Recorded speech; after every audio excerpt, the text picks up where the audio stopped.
They are giving, okay, but Mhm. they are not fun to wobble through some cobblestone streets at 3 a.m. with a girl who's still searching for her phone and never ever once said, "Thank you for coming with me."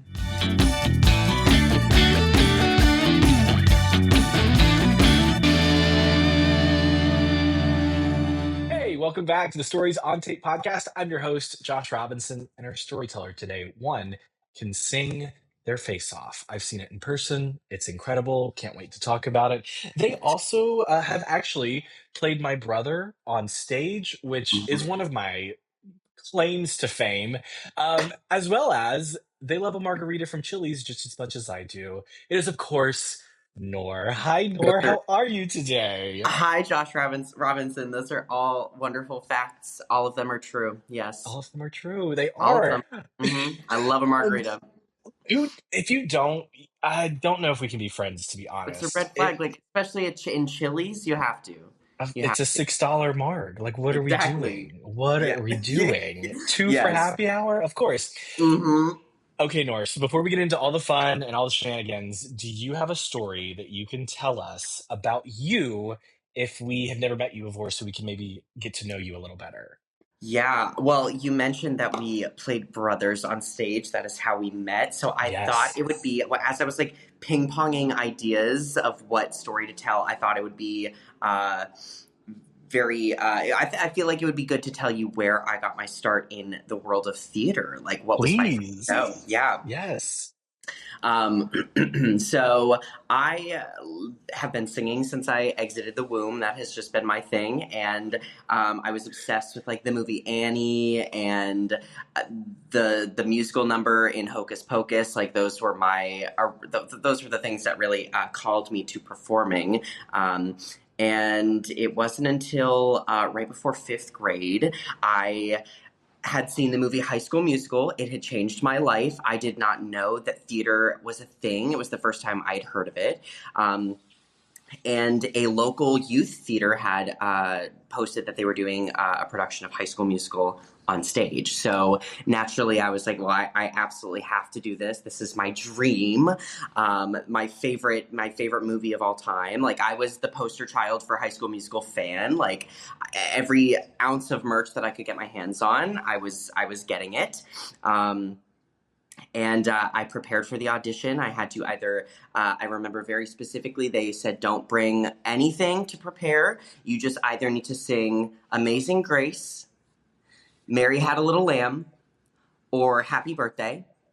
And I'm sure you can imagine I ate down with a cover of Happy Birthday. It was probably my best performance to date.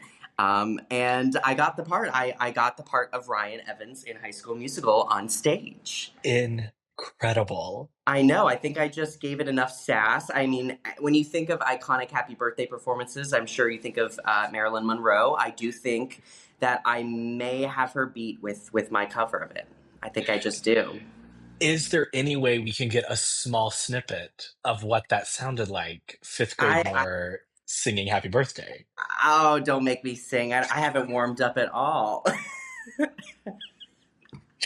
To be clear, Nor is always ready to sing. Always. Always ready. Oh, so you got to bop to the top then. I got to bop to the top, and I was the youngest in this. So I was. This was towards the end of fifth grade. So I think the show had opened like a month before the end of the year. So fifth going into sixth grade, and all the other leads were sixth, seventh, and eighth graders, and I absolutely hated it. I every single time we had a rehearsal, I was like, "Please, mom, dad, don't make me go. Like, I really don't want to go." It was the first time I'd ever done something like that, and I do remember the girl who played Gabriella. Shout out to this girl. She was so mean to me. She just kind of had she was like a real life Sharpay.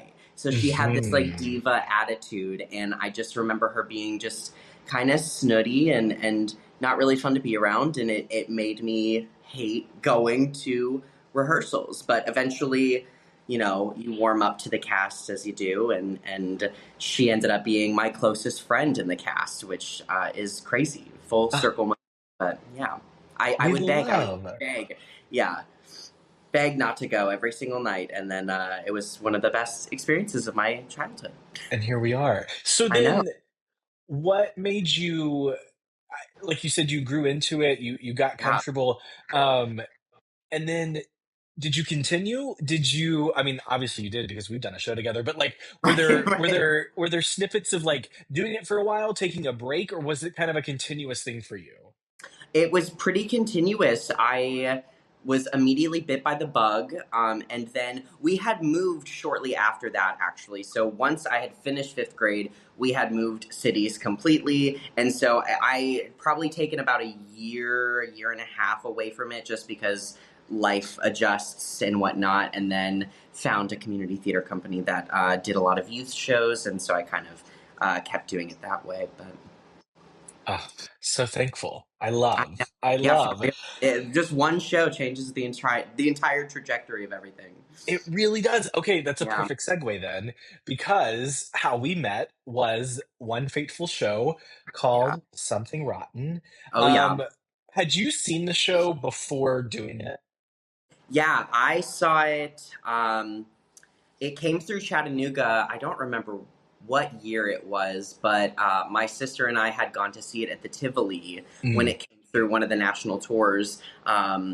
And it was so funny. I had no idea. I knew nothing of the show. I knew it was kind of like it, was very self-referential to like the musical theater world. So like I knew that much, but it was just a whirlwind of crazy, and I immediately fell in love with it.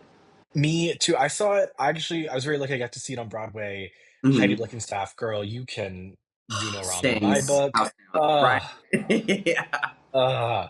Um, so what do you remember about that like audition process for Something Rotten?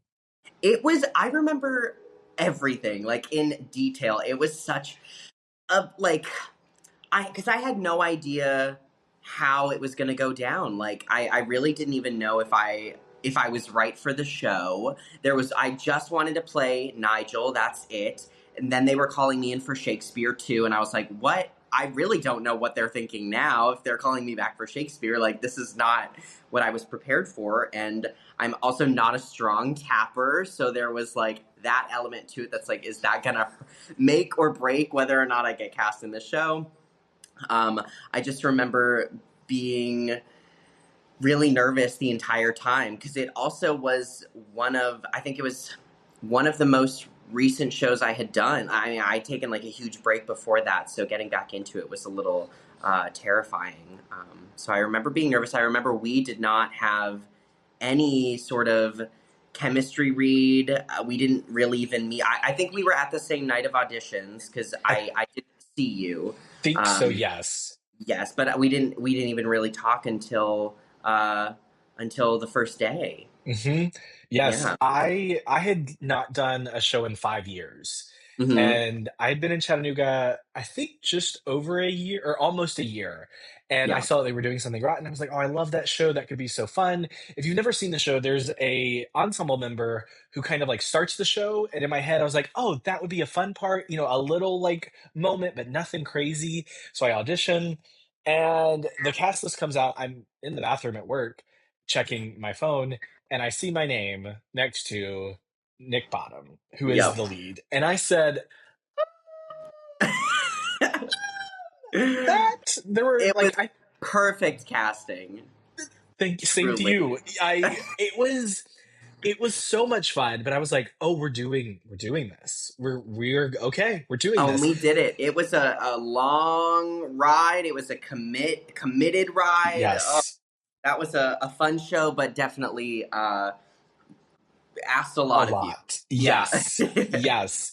I have to say, I think I I don't even remember, like, how we clicked or, like I Yeah. remember we had, like, an off-site rehearsal one day at a school because we had a lot of scenes together, and I wanna say that's when it happened, but I don't do you remember? No, I actually completely forgot about that off-site rehearsal. Like, it was like a let's break down the psyches of Hmm. these characters type of like scene work thing. Um, which was fun, but I was also like, isn't this show about eggs? Like, what, like, what are we doing? No, but I completely forgot about that day because I was trying to also remember when we clicked. I do remember at the read through we sat next to each other. That bizarre read through where you're, you know what I'm talking about. Yeah, and yeah, I just remember immediately feeling like we had great reading chemistry with each other, and I was like, oh, this is about to be so much fun. Agreed. And it Mhm. was a blast. I look Yeah. back at pictures of bows, and if, very small if, I ever do a show again, I don't know why I didn't smile with my teeth. But for some reason, in every picture of me bowing, I'm smiling with just like a, and I don't look good. Like, I know people can pull that off. That is not me. And I don't know Oh why, but I like remember making that conscious decision of like, don't smile with your teeth. I don't know why. wow!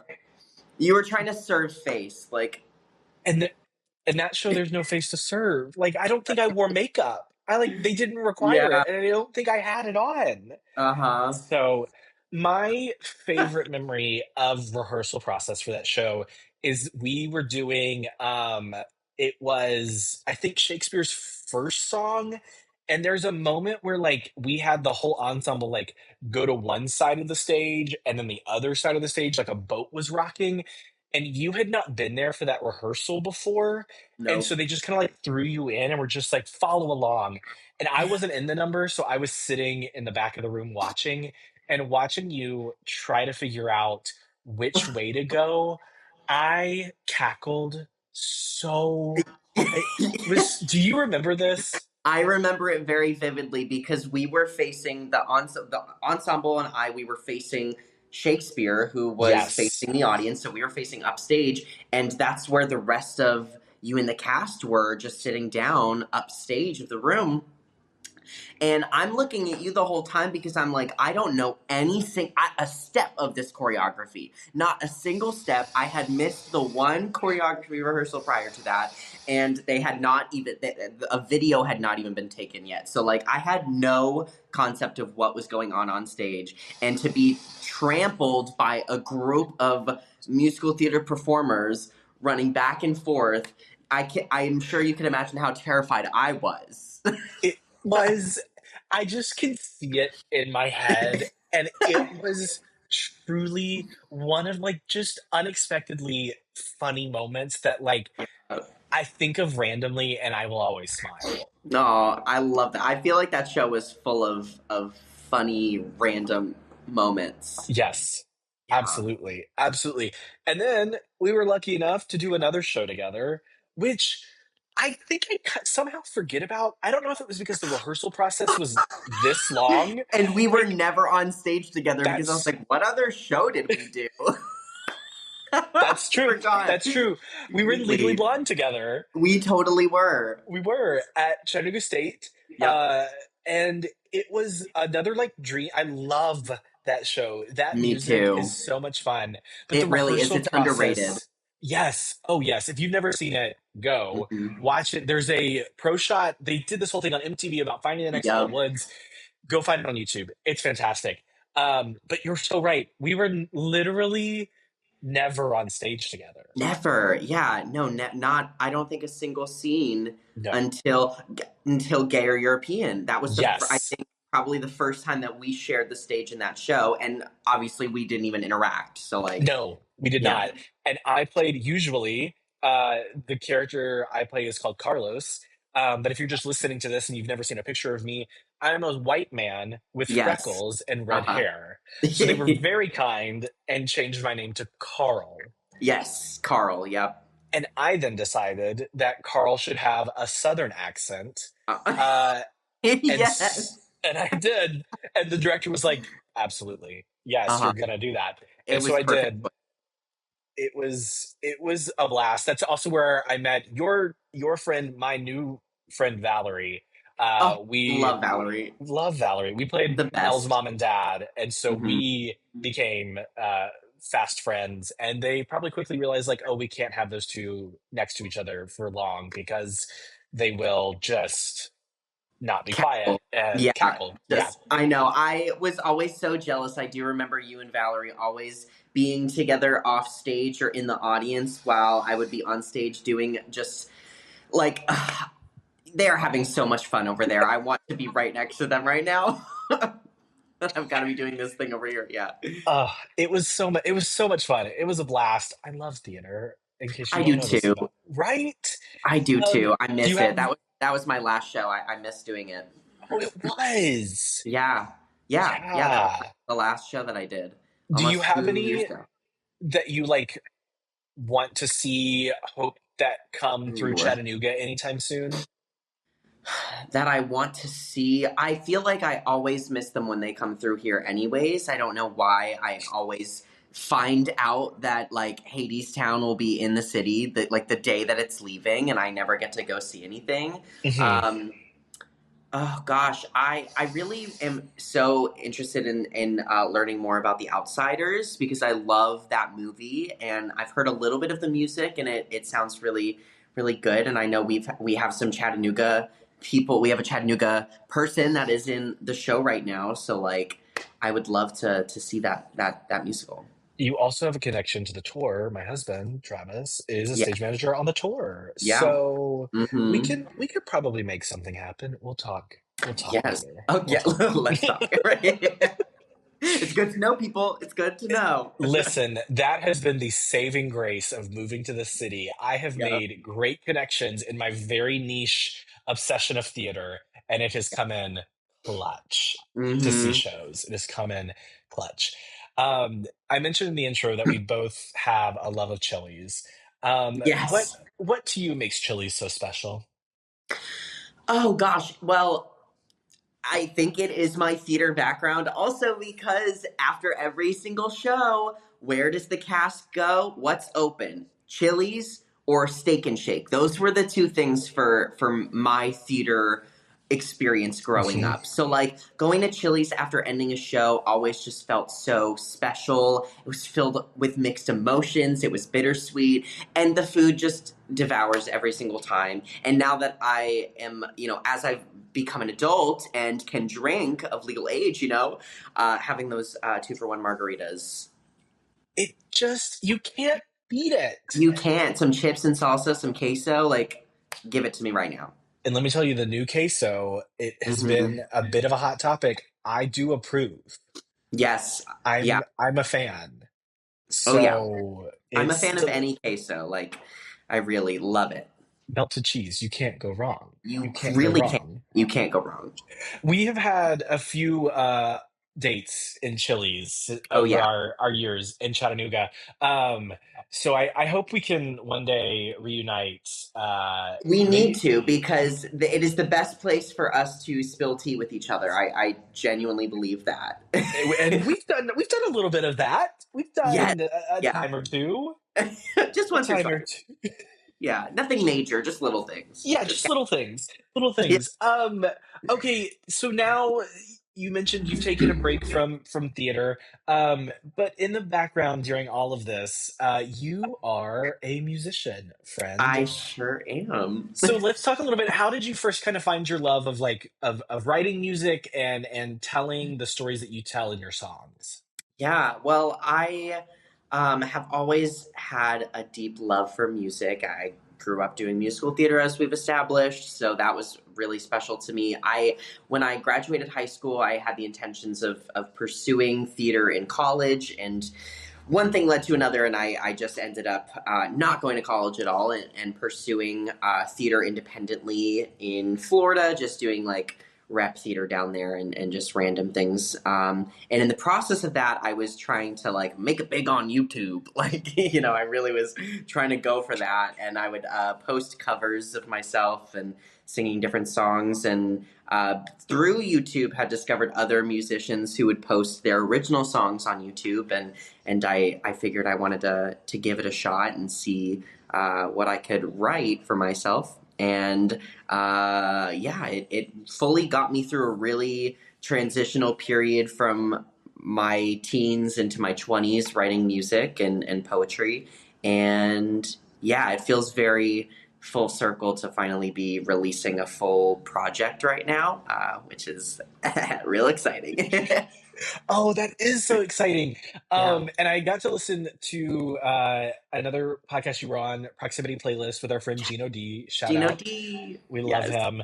I love Gino. Um, and you talked a little bit about your process of writing songs. Um, do you find it easier to take lived experiences and use those as inspiration, or are you just writing about like made up stories in your head? It is definitely drawn from real personal experiences. I'm kind of as my EP is in the process of being released, and we're working on other stuff for the future. I've been trying to experiment with telling other stories that maybe aren't mine, but up until now, it has mostly been pulled from real life experiences. Usually, I don't really know what the song is going to be about until I'm like halfway into writing it, where the ideas kind of form and I figure out what I'm trying to say about myself. Mhm, okay. And Um, then something that I can never wrap my head around when I hear people who are like singer-songwriters, do you have a melody that forms in your head, and then you're like, "Ooh, I like that," or do you write lyrics and then mm, find music that matches the lyrics? Is it a combination of the like, I don't even know how you begin writing a song. So, like, what is your process when it comes to yeah. just, like, beginning? It is so mixed, but I actually this is so funny. I was making a TikTok earlier, and I was showing kind of my journal here for those of you who are watching the podcast. Just my endless lists. I will pretty much write down words, phrases, ideas, things that I just think of, and I keep them in journals, and then I usually sit down with my guitar and come up with a chord progression that's really pretty or that resonates with me, and then I just kind of flip through my pages and words pop out, and I just kind of improvise a melody vocally and see what comes of it, and then eventually I will be like, oh, okay, this song wants to be about this person that I knew or about this thing that happened to me. Ooh, I love that. That's so okay. Making a little more sense. Again, nothing I could ever do. So I always say I'm thankful there are people like insert person here, because I think that's what makes the world so cool is we all have these like little things that we're really good at, and so we can share that Yeah, with the world, and that's how we all get to like experience things that otherwise we would have no idea about. yeah. Um so let's talk a little bit about this EP now. Would you say it's telling a continuous story? Is each song its own story? Mm. And what can we expect? Yeah, so I would say it's less of a continuous story and more of each. So it's a 6 track EP. It's about 20 minutes in length, and each song is about a specific heartbreak that I've experienced with a Mm. person, whether platonically or romantically, and in a way, they kind of weave into each other. I think each song could be applied in different contexts and with different people. But yeah, it's very much about individual stories with real people.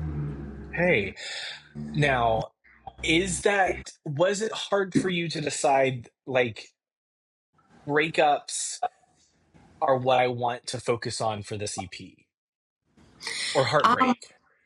yeah, I think it's just kind of what came out, you know? Like I don't think I ever really made the conscious Mhm. decision to make it about that. It just kind of that's what the central theme was. Once I was looking at it, you know, things that don't really work out, or when I actually think about it, each song is a look back at a scenario about a situation. It's a retrospect kind of. So I'm thinking of the things that I could have said in those scenarios, or the things that I never said, the things that I bit my tongue about and didn't say what was on my mind, finally getting to say them now, kind of thing. Ooh, how Yeah. cathartic is that? to feel, Very. to get that. Yeah, very, very. We just finished it last week. The entire EP. It's just ready to be released at this point. And in the final listen through of the EP, it was very cathartic. Finally, being able to like release these emotions that I've maybe been holding on to for the sake of creating the songs, having to hold on to those real memories and emotions and having to relive them every time we, sing them during a studio session. Being able to release it has been very nice, I will say. I Getting it believe on. that. Yeah. Yes, I believe that. And you mentioned your TikTok. You have been hustling, my friend, getting your social media out there, letting people know about these songs. Tell me a little bit about what sparked that. Was that just something you were like, let's try it? Were you Yeah. urged by someone? Girl, it has been, it's hard. It is not easy. It can be Amen. really draining, Amen. but you gotta just lock in and do it. I think the music world is so dependent on TikTok and Instagram Reels. I mean, think about all the music that you hear recently that you discover. I would say 90% of it, at least for me, is stuff that I found on TikTok. So really having to make the decision to lock in and just post was really difficult. But once I got past uh, the like nervousness of being cringe or embarrassed by the things that I'm saying and doing, and just posting whatever I come up with in the moment that I hit record, has been honestly very freeing and really fun. When you just like let the walls down and not care what anybody has to say, it's been very fun. Yes, that's the exact word. I Yeah. freeing. It like, because there is that, you watch people who like have this following and have, the hundreds of thousands of likes, Hmm. and you're like, "Oh, you're just sharing. Like, you're just doing Yeah. what you love." And I think that's the mindset I had to kind of, not that I'm a pro by any means, but just like moving here to the city and like sharing my love of theater. I'm like, I love doing it. I think I'll find other people who also love it or want to know more about it. And I think Hmm. it's worked really well. What's been the response from your posts? Yeah. Well, first of all, I love getting to see your TikToks. I love all of the Broadway news that you give. Josh Loves Theater. It is my favorite little segment. I never skip a Thank Josh Loves you. Theater post. But for me, the response has been very mixed. There are definitely days where I think I've broken my own algorithm from just taking a day off, and then you get back on and it's like, okay, this video got 15 views, love that for me.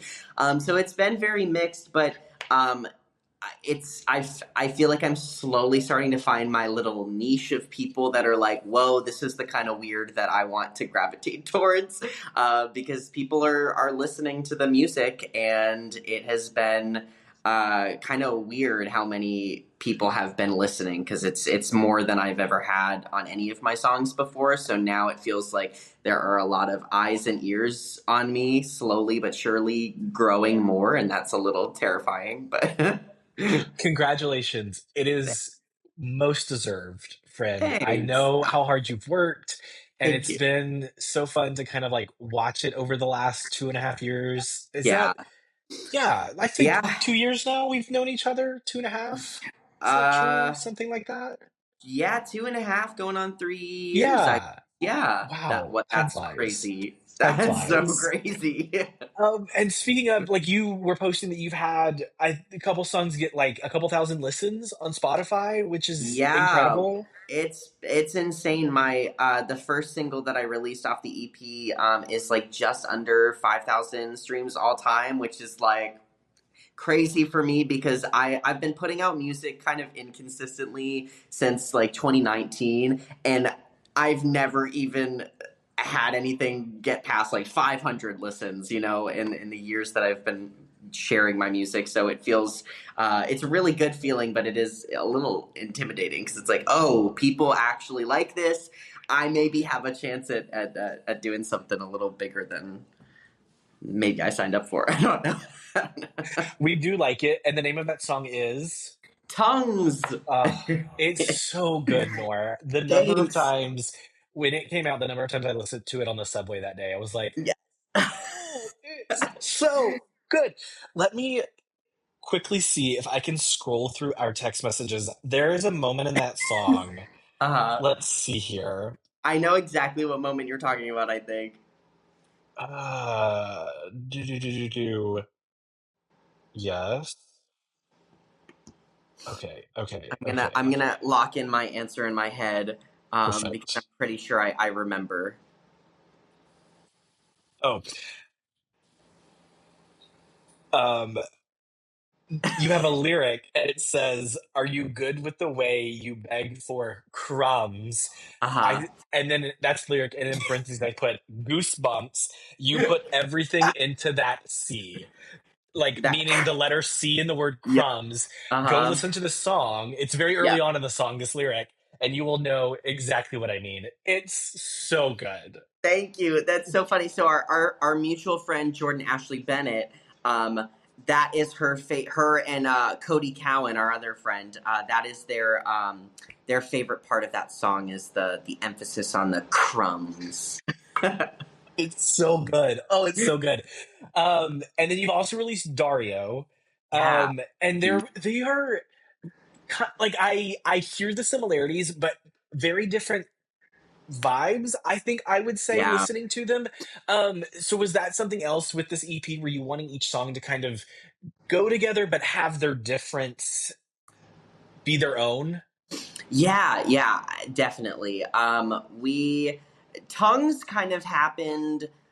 It was tongues happened very accidentally and very fluidly. It just kind of was like a stream of consciousness, and then it was like, oh, we've got a song here. Like that one was very easy. Dario had been marinating for quite some time, but I think as we as I wrote them, I was just trying to be honest with what I wanted to say. And then as we Mm. were working on them in the studio with my producer, Isaac, each song was morphing into its own thing. And although I felt like they were streamlined with each other, each song felt like a different genre, and that has been the biggest thing as a musician that I've struggled with, is trying to like put a label on the type of music that I make, because I am influenced by so many different genres that I just want to make it all. So it's finding this balance between the differences but trying to make them feel a little bit seamless. Oh, I love that, Nor. And that I think that fits you as a person so well too. Like going out with Nor, you never knew what they would show. Like you just in the best way. That sounds rude. In the best way, it was always like, oh, what is Nor gonna have on tonight? What are they Yep. gonna be? What's the vibe gonna be? It's always a Yep. blast. Um, of course, the jean jacket. You know the one The I'm sparkly. talking. Yep. Yep. Yes, Nora has this jean jacket, y'all. It's stunning. They look Mhm. incredible in it, no matter what else Thank they're wearing with it. It's so Uh, good. it is a great jacket. I do love that jacket. It's so good. So, what are you hoping? What are your goals, hopes, dreams with? What's the title of the EP? So the EP is called Buzz. Buzz. Yeah. And what are we hoping with Buzz? What are our goals, hopes, dreams? I just hope that people listen to it and that it unlocks some door for me to be able to leave my 9 to 5 and pursue my creative passions full time. No, I mean, Absolutely. yes, fully all of that, but I also do just I'm ready to just get it out there. I hope that it resonates with people, but I just want it out so I can get it off my chest, because it has been years and years in the working, and I just want to have a moment to feel proud of it, and then move on to doing other things. We've already got some stuff cooking. My band is working on a little single, which will be out on Halloween as well. So we're bumping releases out as quickly as we can. I love October. Great for Nor and then the band Nor and Sav. Yes. Yeah, yeah, yeah. So Yes. my EP Buzz will be out on October 23rd, and Hmm. then the band Nor and Sav will be putting out a single on Halloween, and then my sister, the Sav of Nor and Sav, she's got a song coming out on November 17th, I believe it is. Fantastic. So we'll have it all linked in the bio too. So don't worry, Yeah. everyone. It'll be a click away. You mentioned earlier about having eyes on you, and especially with this song getting almost 5,000 listens. You perform live in Chattanooga almost weekly, it seems. What is it like performing and live like that? And do you ever have people singing songs back at you?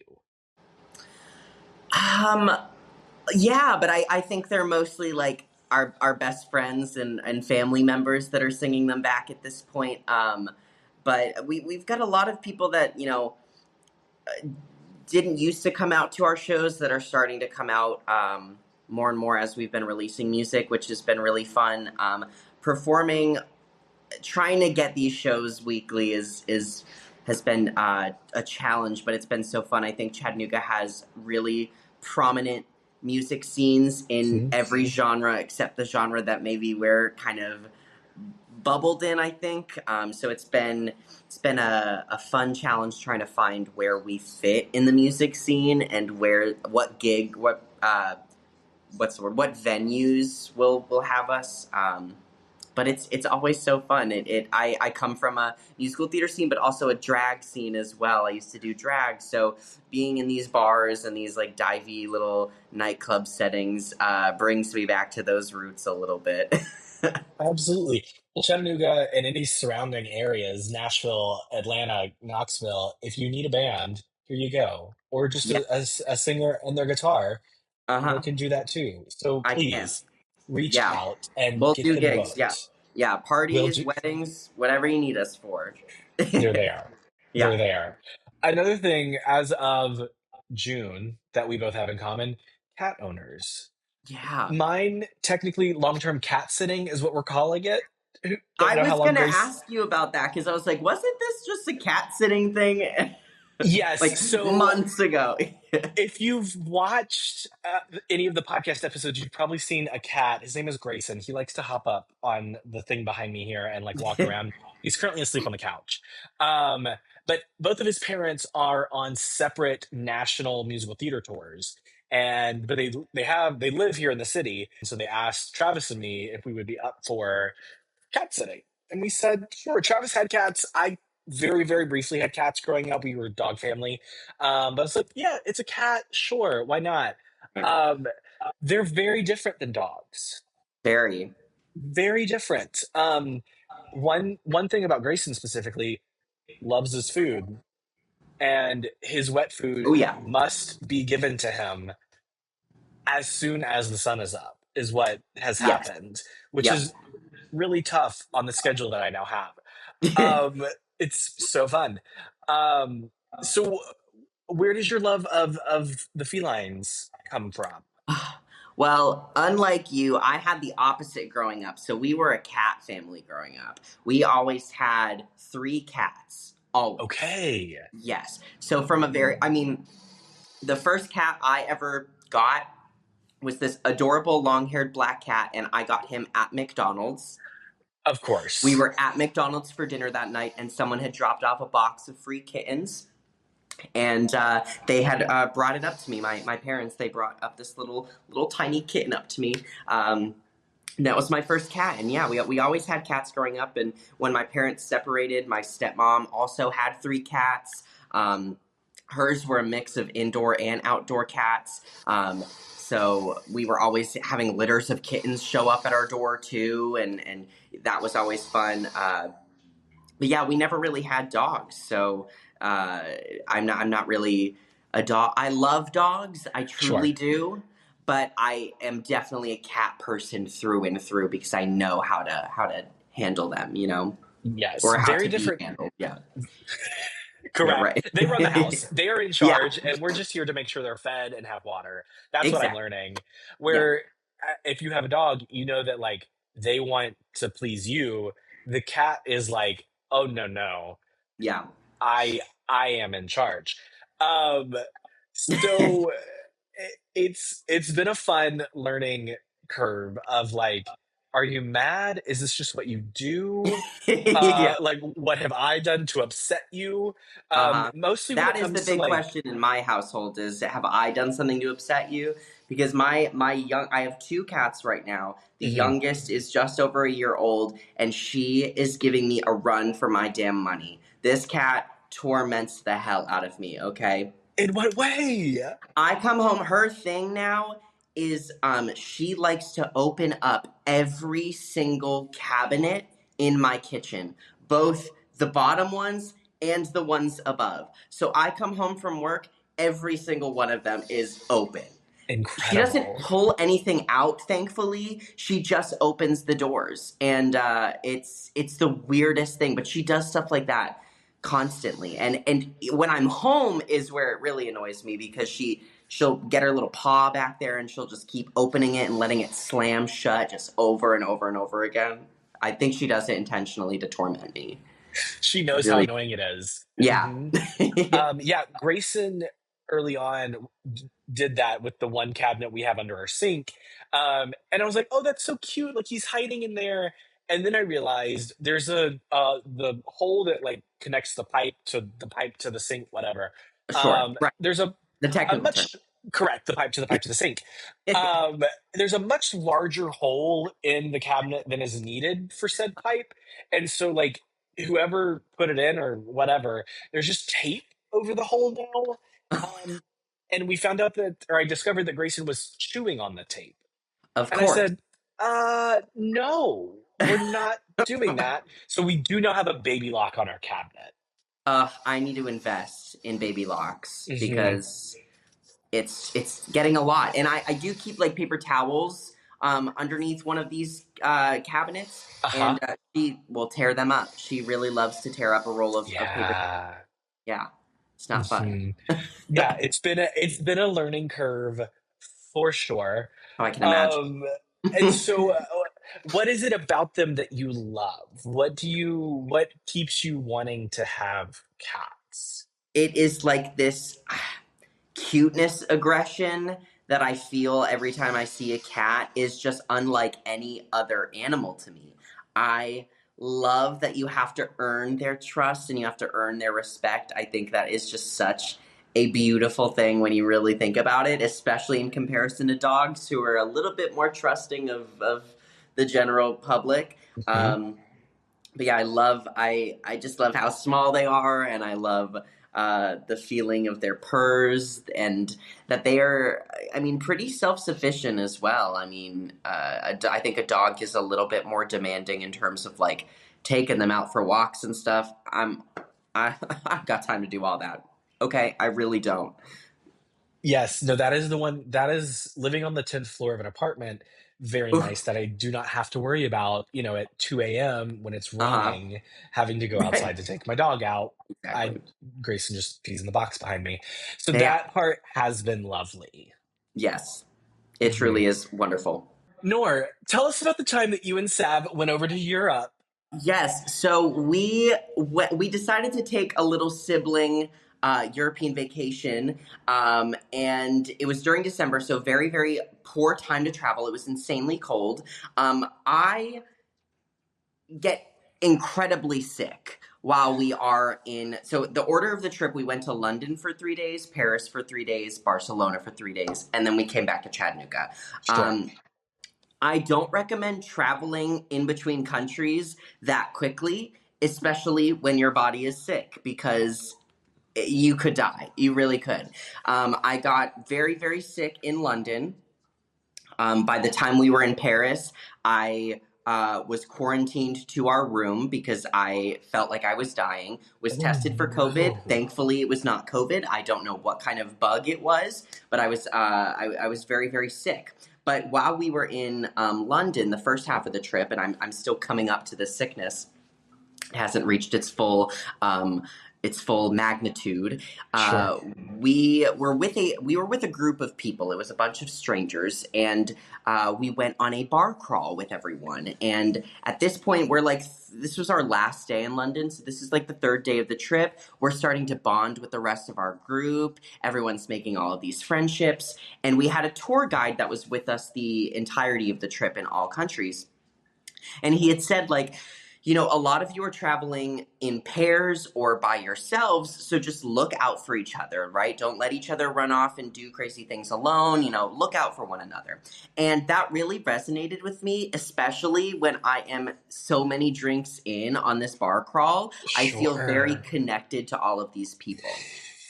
Well, there was one girl who I didn't really have the same connection with. It was fine. It was very cordial. It wasn't a big deal.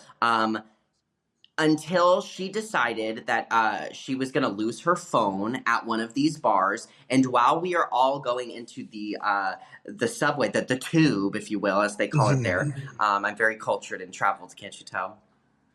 Um, exactly.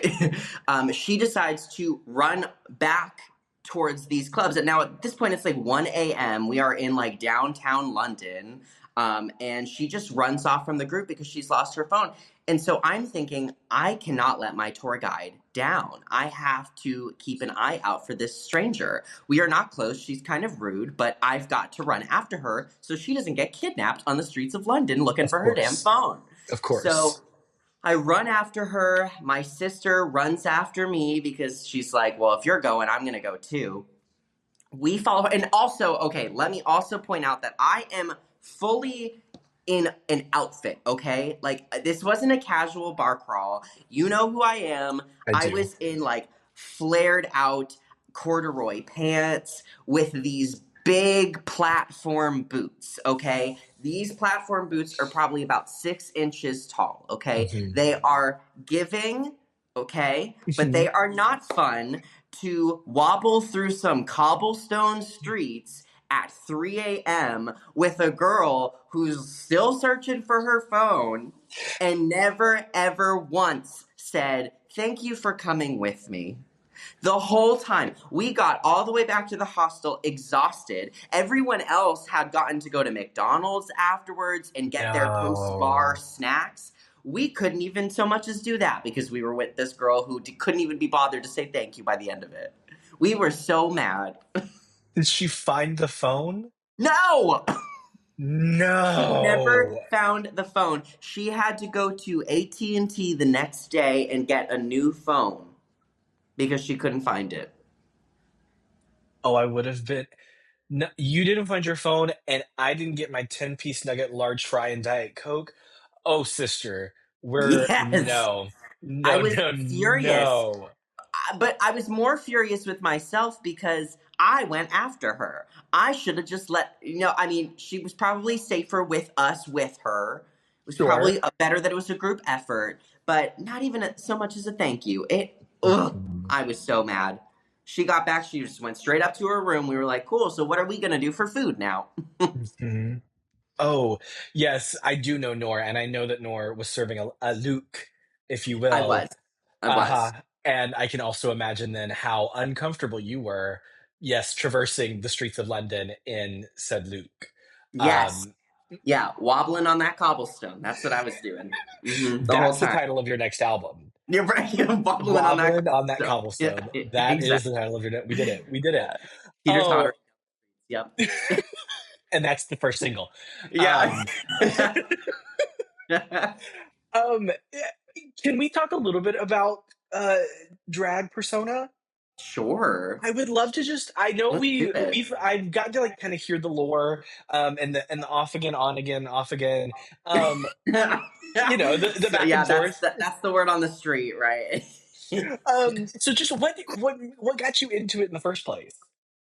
Well, everything seems to circle back to the same place, and it is musical theater. Mhm. That was kind of the introduction to drag. I mean, watching like Hairspray as a kid, or even like Kathy Rigby in the Peter Pan stage version, like Mhm. watching all of these iconic drag roles, not even knowing that it is drag, was super special for me. And it was eighth grade. I had, or no, seventh, sixth grade, sometime in middle school. Sure. I want to say it was like sixth, seventh grade. I had seen Rent for the first time, Mm. and that's really where I learned the term drag queen and really, you know, knew what drag was because of the iconic Angel.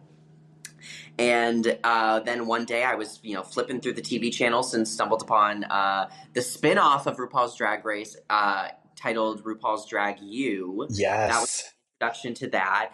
Seeing Raven and Jujubee make over a bunch of middle-aged white women. It was just a fantastic thing to stumble upon as a 13-year-old kid.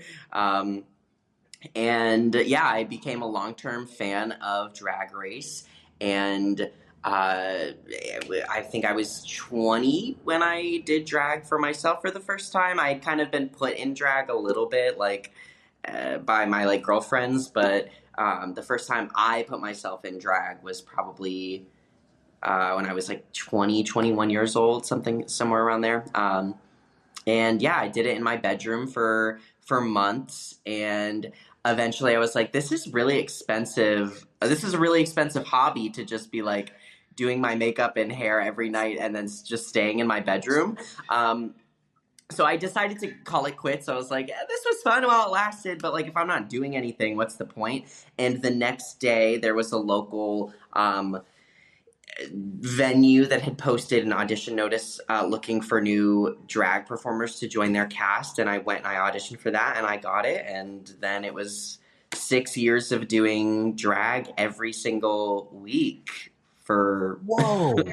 like a part-time job. Yeah. I didn't realize it was that long. About 5, 6 years. I don't know exactly what the math is there, but yeah, 5, 6 years. It was every weekend, and it was kind of an ongoing joke that I liked to quit drag every couple of weeks because I would take these breaks because it is a lot. It's a lot on the body. It's a lot on the schedule, and so I needed time to rest and relax and get myself up to do it again. That consistent because it was a lot. Uh, okay, what was your favorite number? What was your favorite song? Oh gosh. I definitely went through eras of my drag. Sure.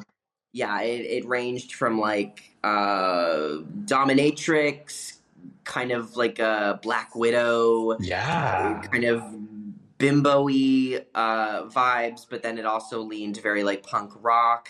Um, I had an Ariana Grande phase, as I feel like a lot of drag queens do. Of Uh, course. Still kind of going through my Ariana Grande phase. I'm obsessed with her, but my favorite number to do, I think actually one of the earliest numbers that I did very, very, very early on was to Ariana Grande's God is a Woman.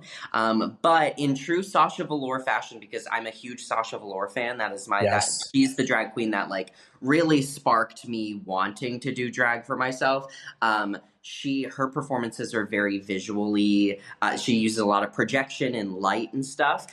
So I had made a projector visual that was in theme with the song, and people were gagged. Okay, people were very, very gagged at my performance because they had not seen that on their stage before. So I'm a trendsetter. Haha.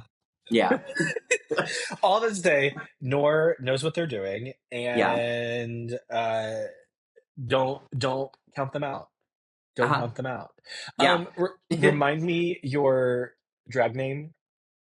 Ophelia Cox. That's right, Ophelia Cox. Yes. That's Yeah. right. Oh, it's Yep. That's so her. good, Nor. It's I know. so good. She has been clawing at her enclosure, wanting to come out, but I don't know if it's the right time to let her out yet. I I may was gonna maybe ask. do like an experimental thing. Maybe she'll want to drop an album or something soon. I don't know, but Ooh, I like that. I TBT like this actually. Like, idea. I like yeah. this idea. And what was there something about doing drag that filled that like creative side of you?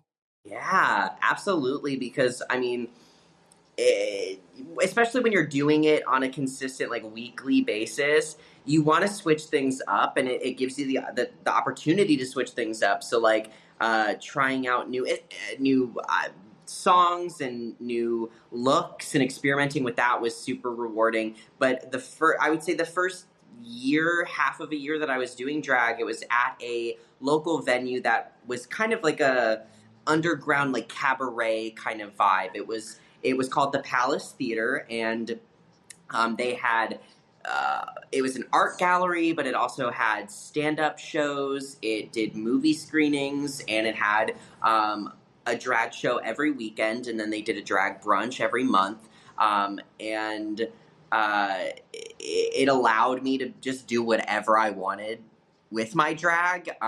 It was just really freeing. There were no rules. You could do any kind of drag you wanted to, any kind of song, any length. It was just very weird and allowed me to like scratch this creative itch in doing weird things on stage. Oh, I love that. I think that's what especially now, like having lived in a few different places and meeting all kinds of people, those spaces are so important for so many reasons, not only allowing performers to hone their craft and learn who they Mhm. are, but also giving audiences a safe space, I think is really important. And I will say, like, shout out to Chattanooga for allowing that to Yeah, be a thing in so many places. Um, that living there for the 2.5 years that I was there, um, it was it was a really like kind of welcomed opening like new chapter of being an out gay person and like yeah, being able to feel okay in that no matter where I was. sure. Does that make sense? Yeah, absolutely. I think Chattanooga has um, there we're here queer people are here living in Chattanooga, and I think having spaces like the Palace is so important because it shows that we are here and we're Mhm. visible and we're going to be loud about it. And it was definitely a huge loss to the community when COVID rudely took that venue away from us, as it did with many small businesses. Yes. But yeah, it was a really special time in my life, and I look back at those nights with a lot of love. Absolutely. Well, Nora, we've covered so much, I and know. the eras of Nora is what we have done here tonight. But Yeah. one question I'm asking everyone: why do you think storytelling is so important? Mm. Well, similarly to why I think it's important to be visibly queer, especially in places like Chattanooga, I think everybody has a perspective, and I think it's really important to share that with other people. And you never know who's listening and who it's going to resonate with. And one piece of advice that I received when I was a young queer teen. Was you never know when you're going to be you never know when there's going to be a queer child that needs to see you be you, right? And I that always resonates with me anytime I may be a little anxious about being true to myself, especially in public and especially in the South. I just think about who might need to see and hear these stories, and I think that's why it's important to tell stories. Absolutely. I got that comment a lot when I was doing Yeah. the daily refresh there in Chattanooga. We'd have people on that grew up in Chattanooga, local, Hmm. small business owners or people that had grown up and gone to college and come back. And I had a few people tell me that they were very thankful that I was an out gay man on television, not hiding that, talking about my Yeah. then, we went from boyfriend to fiance to husband all while Yes. in Chattanooga, which is wild. Um, and it was always kind of a special reminder of like, oh, even on days where I feel like I haven't done anything, like just being me is more than enough. Yeah. So I feel that 100%.